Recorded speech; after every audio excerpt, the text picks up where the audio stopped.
Dear students, Assalamu alaikum. We are going to start class 7, lecture 25, which is based on unit 11, simple equations. जी तो student हमारे पास इसकी definition simple equations की क्या है, हम आज डेफिनेशंस करेंगे। डेफिनेशन में हमारे पास सबसे पहले जो डेफिनेशन है वो है अलजेब्रिक इक्वेशन की। अलजेब्रिक इक्वेशन क्या होती है, आपने पहले भी इस क्लास में पढ़ चुके हैं कि इक्वेशन क्या होता है कि जी जब जो भी जो एक्सप्रेशंस है वो आपस में जो इक्वल के साइन के साथ जो आपस में कंस्टिट्यूट करती हैं, आपस में वो ऐड होती है, सब्ट्रैक्ट होती हैं इक्वल के साइन के साथ, तो उनको कनेक्ट होती हैं, उसको हम अलजेब्रिक इक्वेशन कहते हैं। अब हमारे पास अलजेब्रिक इक्वेशन की डेफिनेशन क्या है, two algebraic expressions connected by a sign of equality constitute an algebraic equation। अब हमारे पास सिंपल सी इसकी डेफिनेशन है कि दो algebraic expressions को जब हम कनेक्ट करेंगे साइन ऑफ इक्वालिटी के साथ, यानी इक्वल के साइन के साथ, यहां देखिए एग्जांपल में मैंने लिखा है 4x + 7 = 27। इक्वल का साइन जब आएगा दो एक्सप्रेशंस के दरमियान में, तो वो क्या बन जाएगा, हमारे पास अलजेब्रिक इक्वेशन बन जाएगा। अलजेब्रिक एक्सप्रेशन क्या था हमारे पास, अलजेब्रिक एक्सप्रेशन सिंपल जो हमारे पास स्टेटमेंट थी हम उसको लिखते हैं, उसमें इक्वल का साइन नहीं होता। अगर इक्वल का साइन जैसे ही आएगा हमारे पास दो अलजेब्रिक एक्सप्रेशंस के दरमियान जब इक्वल का साइन आएगा तो वो क्या कॉन्स्टिट्यूट कर देगा, हमारे पास अलजेब्रिक इक्वेशन कॉन्स्टिट्यूट हो जाएगी।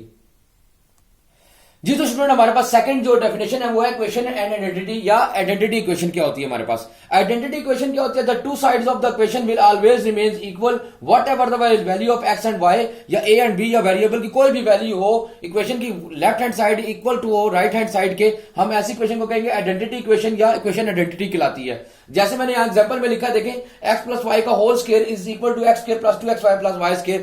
आप इसकी लेफ्ट हैंड साइड को राइट हैंड साइड और राइट हैंड साइड को लेफ्ट हैंड साइड प्रूव कर सकते हैं। ऐसी इक्वेशंस जो आपस में इक्वल हो, दोनों बोथ साइड्स के ऊपर जो आइडेंटिटी कर रही हो, आपस में रिमेन्स इक्वल हो, दोनों साइड्स लेफ्ट साइड को राइट साइड के इक्वल और राइट साइड को लेफ्ट साइड के इक्वल शो किया जा सकता हो, ऐसी इक्वेशन को हम कहते हैं इक्वेशन आइडेंटिटी या आइडेंटिटी इक्वेशन हमारे पास है। जी तो सुनो हमारे पास डेफिनेशन नंबर 3 क्या है, अननोन क्वांटिटी। एक इक्वेशन के अंदर अननोन क्वांटिटी क्या होती है जी, अननोन क्वांटिटी हमारे पास है the variable for which a value of is to be determined is termed as the unknown quantity. हमने जिस वैल्यू को फिक्स करना होता है या जो वैल्यू फाइंड आउट करनी होती है उसको हम कहते हैं जनरली उसको एक्स वाई या जेड या कोई भी वेरिएबल लेते हैं, एबीसी ए से लेके जेड तक कोई भी वेरिएबल ले सकते हैं। ऐसी वैल्यू को हम क्या कहते हैं, अननोन क्वांटिटी कहते हैं। और इनको हम क्या कहते हैं, जनरली हम इसको एक्स वाई जेड से यूज करते हैं डिनोट करने के लिए, कहते हैं कि जी अननोन क्वांटिटी, ऐसी quantity the variable for which a value is to be determined is termed as a unknown quantity. जिसको हमने जिसकी वैल्यू को फिक्स करना होता है, जिसकी वैल्यू फाइंड आउट करनी होती है इक्वेशन के अंदर, उसको हम अननोन क्वांटिटी कहते हैं, कि जो हमें नहीं मालूम, जिसको लेट करके हम सपोज करते हैं कि जी ये वैल्यू हमने फाइंड आउट करनी है, उसको हम generally X Y and Z से डिनोट करते हैं। अननोन क्वांटिटी लिखने के लिए हम अल्फाबेट इस्तेमाल करते हैं, ए से लेके जेड तक कोई भी अल्फाबेट डिनोट कर सकते हैं हम उसको अननोन क्वांटिटी को डिनोट करने के लिए। जी तो स्टूडेंट हमारे पास डेफिनेशन नंबर 4 हमारे पास है रूट। हमने अभी अननोन क्वांटिटी की बात की, अननोन क्वांटिटी ऐसी क्वांटिटी जिसको हम फाइंड आउट करते हैं। और रूट क्या होता है, the value of the unknown quantity satisfying equality of the both sides of the equation is known as a root of the equation. अब हमने जो अननोन क्वांटिटी हमने जो फाइंड आउट की होती है, जो एक्स वाई जेड हमने फाइंड आउट किया है, या एबीसी जो हमने फाइंड आउट किया है, वेरिएबल जो फाइंड आउट करते हैं, जो सेटिस्फाई कर रही होती है both end of the both sides of the equation, उसको सेटिस्फाई करे कि जी इक्वल का साइन के जो भी उसका आंसर निकले उसको हम पुट करें तो वो इक्वेशन को इक्वल प्रूफ कर दे, दोनों बोथ साइड पे, left side and right hand side को, उसको हम रूट ऑफ द इक्वेशन कहते हैं। जैसे यहां पे मैंने एग्जांपल में लिखा है कि 3x + 4 = 10। अगर देखिए इसको अगर मैं सॉल्व करूं 3x + 4 = 10 तो इसका आंसर निकलता है x = 2। और जो 2 जो है वो जो सेटिस्फाई करेगा both sides of the equation को, तो 2 जो है वो रूट ऑफ द इक्वेशन कहलाएगा।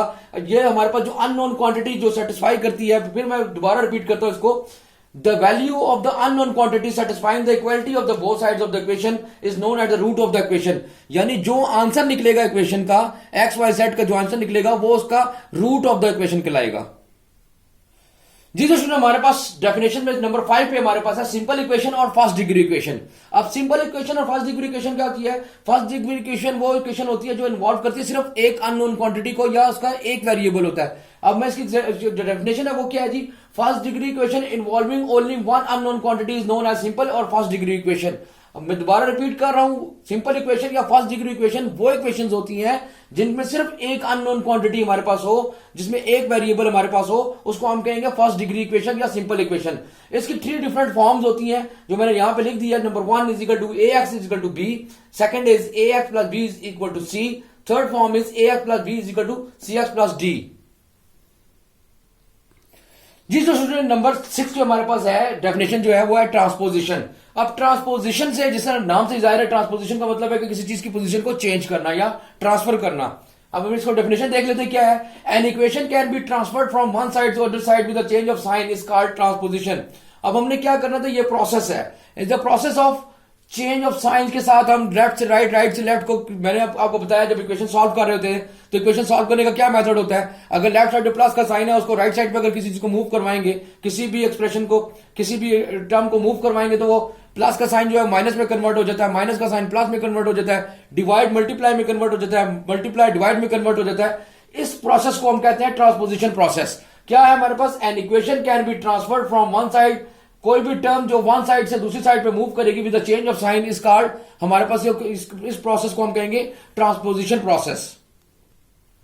जी तो सुनो, हमारे पास लेक्चर 25 का होम टास्क या होमवर्क क्या है, हमने अभी डेफिनेशंस की हैं, 6 डेफिनेशंस हमने अभी की हैं इक्वेशंस की।